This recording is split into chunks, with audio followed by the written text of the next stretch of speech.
श्री स्वामी समर्थ सर्वांना। यंदा 2025 मध्ये गुढीपाडवा कधी आहे, गुढी उभारण्याचा शुभ मुहूर्त काय असणार आहे आणि गुढी कशी उभारायची प्रत्यक्ष व्हिडिओ आपण कृतीसह या व्हिडिओमध्ये बघणार आहोत। अगदी साध्या सोप्या पद्धतीने पारंपरिक पद्धतीने गुढी कशी उभारावी याविषयीची संपूर्ण माहिती पाहणार आहोत। तेव्हा व्हिडिओ थोडा मोठा होऊ शकतो, व्हिडिओ कुठेही स्किप करू नका, संपूर्ण शेवटपर्यंत पहा। हिंदू नववर्षाची सुरुवात गुढीपाडव्यापासून होते। विशेषतः महाराष्ट्रात गुढीपाडव्याच्या सणाला मोठा उत्साह पाहायला मिळतो। गुढी म्हणजे विजय पताका। गुढीपाडव्याच्या दिवशी मांगल्याचे प्रतीक म्हणून घरोघरी गुढी उभारण्याची परंपरा आहे। यंदा 2025 मध्ये गुढीपाडवा हा सण रविवार 30 मार्च रोजी साजरा होणार आहे। आता गुढीपाडवा हा सण 3.5 मुहूर्तांपैकी एक मुहूर्त मानला जातो। त्यामुळे 30 मार्च रविवार रोजी गुढी उभारण्यासाठी विशिष्ट असा कोणताही मुहूर्त बघण्याची गरज नाहीये। 3.5 मुहूर्तापैकी हा मुहूर्त असल्यामुळे तुम्ही या दिवशी गुढी कधीही उभारू शकतात। परंतु गुढी उभारण्याची एक वेळ आहे, ती म्हणजे सकाळची। सकाळी सूर्योदय झाल्यापासून आपण गुढी उभारू शकतो। अगदी तुम्ही 8, 8:30, 9 वाजेपर्यंत गुढी उभारू शकतात। भर दुपारी उन्हात कधीही चुकूनही गुढी उभारू नये। कमीत कमी तुम्ही सकाळी 7, 7:30, 8, 8:30 वाजेपर्यंत गुढी उभारायची आहे। जास्तीत जास्त 9 वाजेपर्यंत तुम्ही गुढी उभारू शकतात। ज्यावेळेस सकाळचं सूर्याचं कोवळं ऊन असतं त्या वेळेमध्ये गुढी उभारली जाते।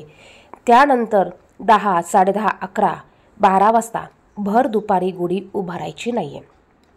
सकाळी तुम्ही गुढी उभारून गुढीची पूजा करून एक नैवेद्य दाखवून तुम्ही तुमच्या घरातील पूर्णावरणाचा स्वयंपाक झाल्यावर दुपारी दुसरा नैवेद्य गुढीसाठी दाखवू शकतात। परंतु गुढी सकाळीच उभारायची असते। गुढी उभारण्याची पद्धत प्रत्येकाची वेगळी वेगळी असू शकते।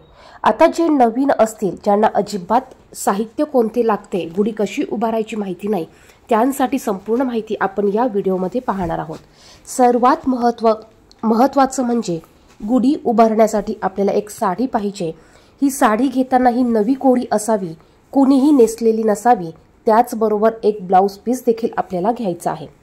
त्यानंतर आपल्याला एक तांब्याचा कलश लागणार आहे, एक नारळ लागणार आहे, आपल्याला हळदी कुंकू या पद्धतीची साखरेची गाठी, या पद्धतीचा प्रसाद नैवेद्य, एका लोट्यामध्ये पाणी, त्यानंतर धूप, अगरबत्ती, फुलं, हार, कडुलिंबाचा पाला, कापूर, निरांजन, शुद्ध गाईच्या तुपाचं निरांजन आणि कडुलिंबाचा पाला लागणार आहेत। तर त्याचप्रमाणे एक मोठी काठी देखील आपल्याला गुढी उभारण्यासाठी लागणार आहे। एक आंब्याचा डगळा तुम्हाला घ्यायचा आहे, पान सुपारी तुम्हाला लागणार आहे। तर या किरकोळ वस्तू प्रत्येकाला माहिती असेलच, तर या सर्व वस्तू आपल्याला घेऊन गुढीची पूजाही करायची असते। तर हे झालं साहित्य। आता गुढी कशी उभारायची, ज्या ठिकाणी तुम्हाला गुढी उभारायची आहे ती जागा स्वच्छ करून घ्यायची आहे। सर्वात महत्त्वाचं म्हणजे सकाळी लवकर उठायचं आहे। उठल्यानंतर आपल्याला या दिवशी अभ्यंग स्नान करायचं असतं। त्यानंतर तुम्ही तुमच्या घराचा दरवाजा, मुख्य दरवाजा, घराचा बाहेरचा परिसर तुम्हाला स्वच्छ आवरून घ्यायचा आहे।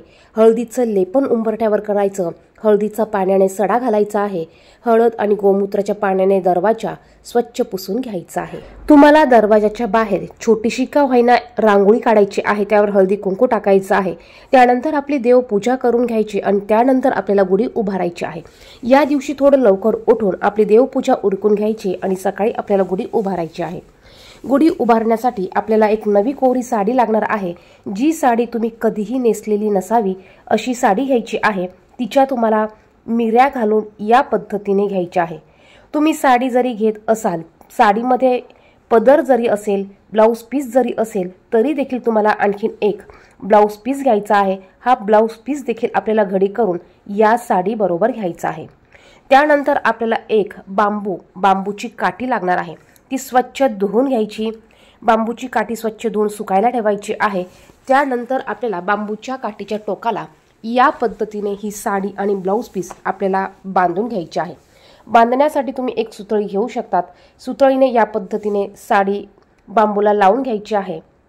त्यानंतर आपल्याला आपण जी साखरेची गाठी आणली आहे ती साखरेची गाठी घालून घ्यायची। तुम्ही जर का हार आणला असेल तर तुम्हाला हार घालून घ्यायचा आहे।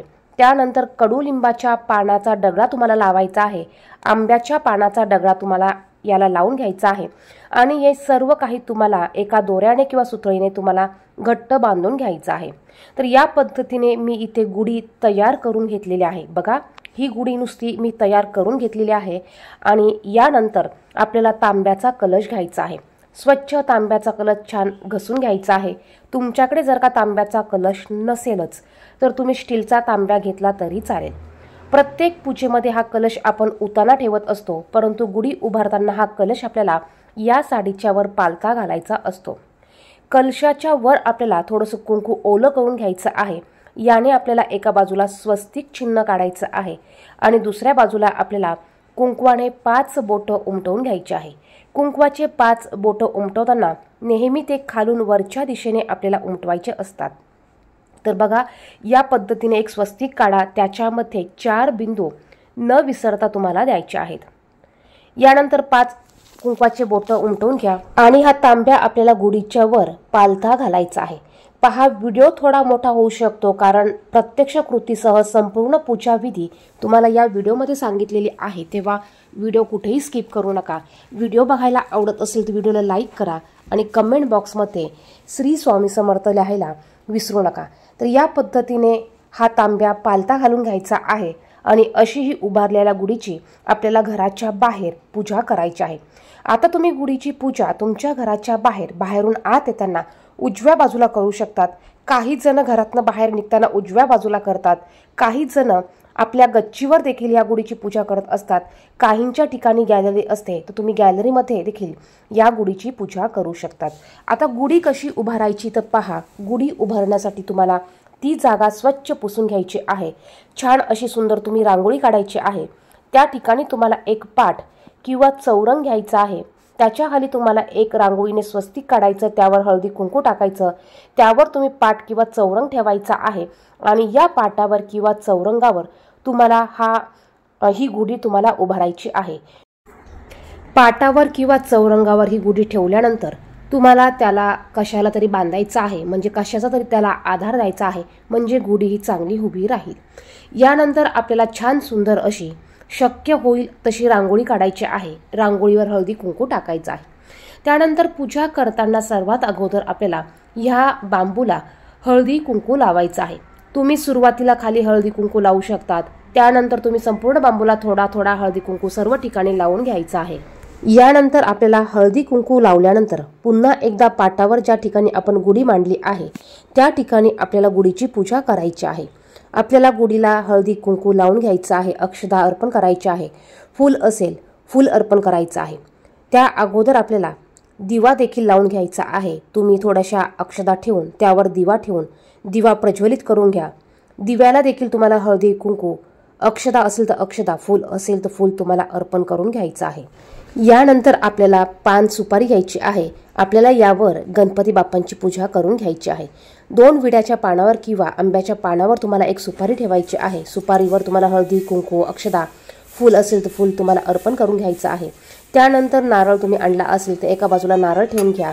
त्यानंतर आपल्याला सकाळी गुढीला एक नैवेद्य दाखवायचा असतो। यामध्ये गूळ आणि कडुलिंबाची पानं, त्याचप्रमाणे कडुलिंबाच्या पानाला जो तुरा येतो तो तुरा तुम्हाला घ्यायचा आहे किंवा तुम्हाला 1 तास अगोदर चण्याची डाळ भिजत घालायची आहे आणि ही भिजवलेली चण्याची डाळ, गूळ आणि कडुलिंबाच्या पानांचा तुरा तुम्हाला एकत्र करून याचा नैवेद्य दाखवायचा आहे।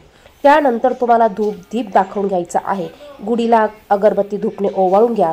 दिवा लावला असेल तर दिव्याने तुम्हाला ओवाळून घ्यायचा आहे। त्यानंतर कापूर घेतला असेल तर तुम्हाला कापूर एका पंक्तीमध्ये प्रज्वलित करून त्याने तुम्हाला गुढीला ओवाळून घ्यायचं आहे।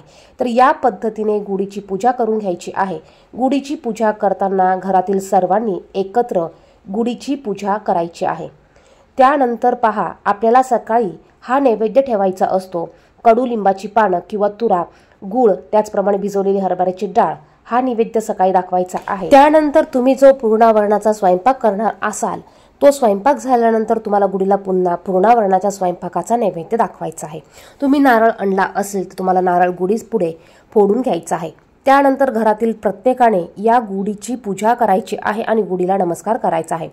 त्यानंतर बघा गुढी कधी उतरवायची, तर संध्याकाळी ज्या वेळेस सूर्य मावळायला लागतो, ऊन कमी होतं, त्यावेळेस आपल्याला गुढी खाली उतरवून घ्यायची आहे। गुढी उतरवताना तुम्हाला पुन्हा दिवा प्रज्वलित करायचा आहे, धूप दीप दाखवून घ्यायचं आहे। त्यानंतर तुम्हाला गुढीला नमस्कार करून तुम्हाला गुढी ही उतरवून घ्यायची आहे। तुम्ही जो नैवेद्य ठेवलेला आहे, हा नैवेद्य कडुलिंबाचा पाला किंवा तुरा गुळ हा सगळ्यांना वाटायचा असतो। सगळ्यांनी हा या दिवशी नैवेद्य हा खायचा असतो। त्यानंतर तुम्ही दुसरा जो नैवेद्य ठेवणार आहात, हा नैवेद्य जर का तुम्ही थोड्या वेळाने उचलला असेल किंवा झाकून ठेवला असेल तर तुम्ही तो स्वतः खाऊ शकतात किंवा हा नैवेद्य तुम्ही गाईला देखील खायला घालू शकतात।